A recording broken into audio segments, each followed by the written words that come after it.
when a small waterway controls 1/3 of the world's oil. And one day, it gets blocked. The world doesn't just panic. It pauses.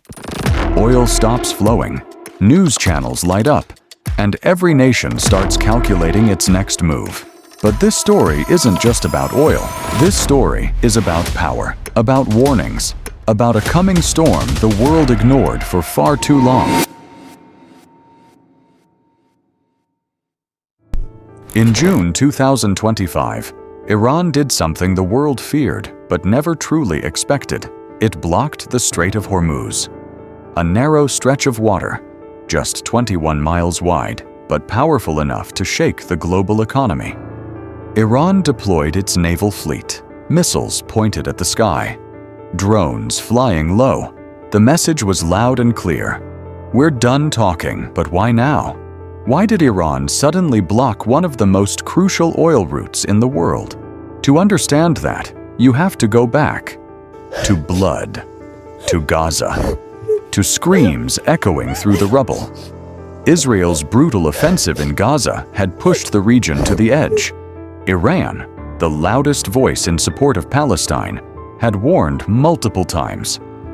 If this bloodshed continues, they said, we won't stay silent, but no one listened, and so, silence turned into a blockade. And the US? Always standing behind Israel. Their warships entered the Gulf. Their fighter jets started flying near Iran's airspace.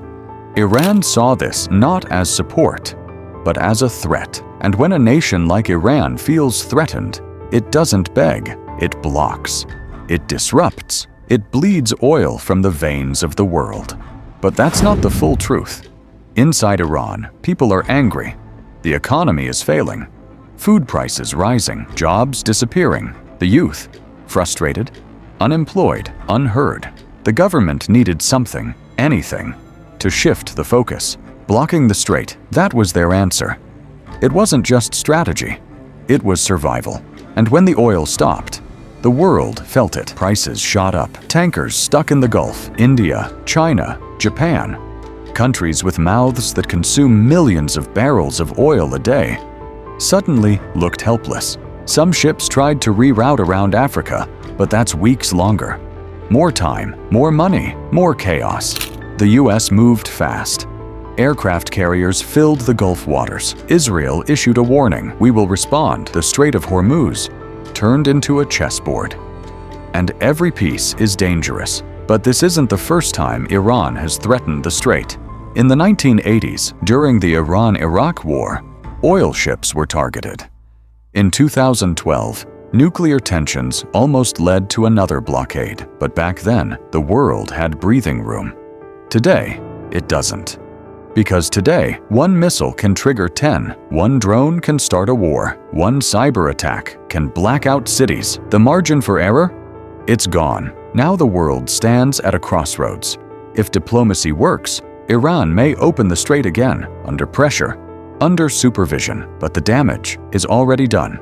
Trust is broken. If the US or Israel attacks, even once, Iran will strike back, maybe not just at ships, but oil fields, bases, pipelines. And if this turns into a full-scale war, the Gulf will burn. But something deeper is happening. The world is changing silently. Nations like India and China are rushing toward energy independence, electric vehicles, renewables, pipelines that avoid choke points, because no one wants to be held hostage by a 21-mile stretch of water again.